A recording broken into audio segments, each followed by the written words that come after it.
La rentabilidad común. Sí, ¿cómo lo explicas? ¿Cómo lo explico? O sea, que es más rentable mantener los bosques, la naturaleza en su estado natural, y porque a largo plazo la única rentabilidad que puede salvar a la especie humana es que esa naturaleza mantenga su eficiencia, ¿cierto? Buenísimo. Sí, entonces eso es lo que hay que comunicarle al mundo. Y O sea, la rentabilidad no es no hacer cuentas a corto plazo, mejor dicho, la visión de mundo no tasado en crecimiento económico, sino en el bienestar total, ¿sí? Porque hay una lógica que me parece que contrasta con esa idea, la lógica de que cualquier cosa que haga el ser humano tiene que ser rentable, pero en términos económicos. No, hay otro tipo de rentabilidad. El otro tipo de rentabilidad es garantizar la supervivencia de todos los seres en el planeta. Entonces hay que cambiar esa lógica de rentabilidad. y Conservar tiene que ser rentable. Cualquier actividad si no es rentable no funciona. Entonces esa lógica hace que no podamos pensar en una idea distinta, sino en rentabilidad. Entonces lo que no es rentable no sirve. Entonces hay cosas que la rentabilidad no se tasa en moneda, ¿sí? El resultado se ve a largo plazo, de aquí a 100 años, de aquí a 200 años.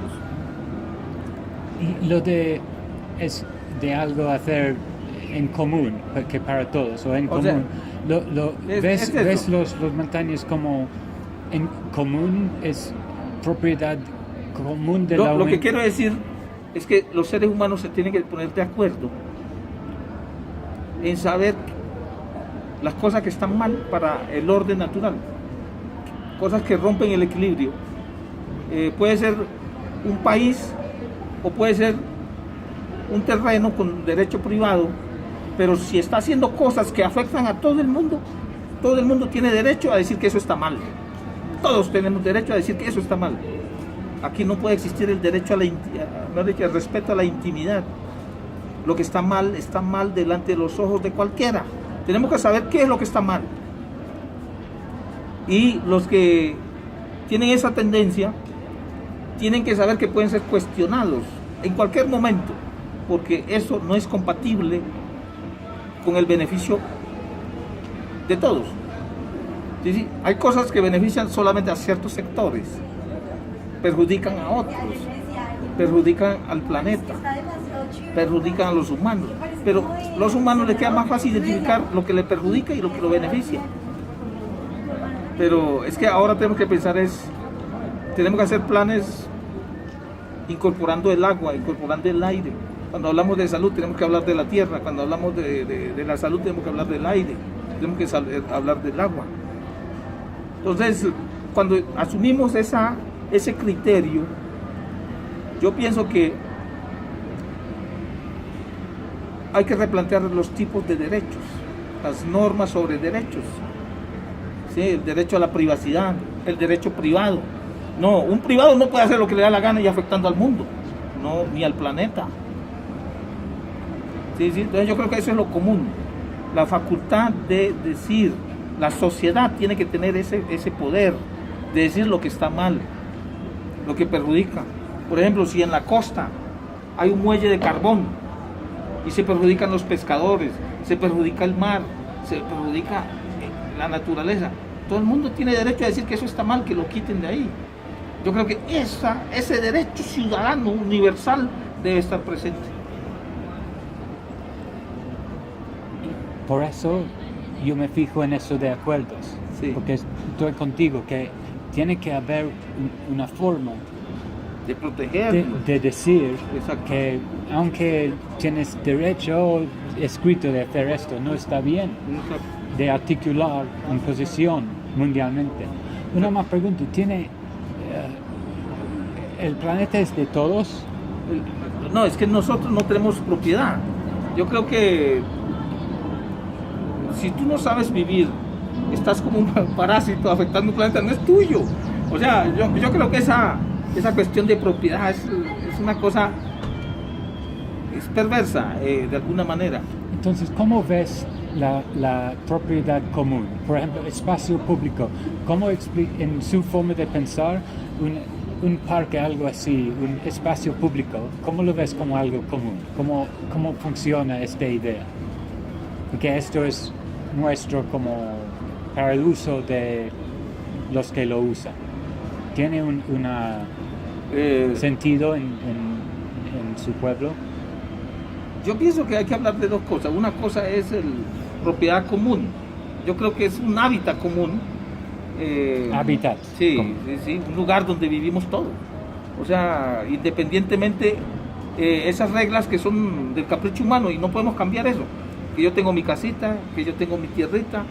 Sí, listo, pero tú no puedes hacer lo que te da la gana. Sí, debe haber unas reglas para no romper los círculos naturales, los movimientos naturales. Y lo que digo es que la sociedad, el mundo, desarrolle una cultura de autoridad, el ejercicio de la autoridad, de decir y señalar lo que está mal. ¿Sí? No los gobiernos. No, los gobiernos no pueden aplastar. La democracia sirve para aplastar, porque nunca mantiene la voluntad de todos. Una vez que llega allá, él toma la decisión y hay decisiones que afectan a todo el mundo. Y la sociedad no tiene el poder de decir cuando se equivoca. En su pueblo hay tierras comunes. Sí, dices que cada uno tiene su terrenito. Lo que pasa es que hay respeto, pero no es como en el occidente, que yo tengo mi pedacito y aquí hago lo que me da la gana. No. Todo el mundo tiene derecho. Si usted corta un árbol a la orilla de un río, está en tu tierra. No, señor, eso es de todos. Claro, y así tiene que ser, y todo el mundo tiene que cuestionar.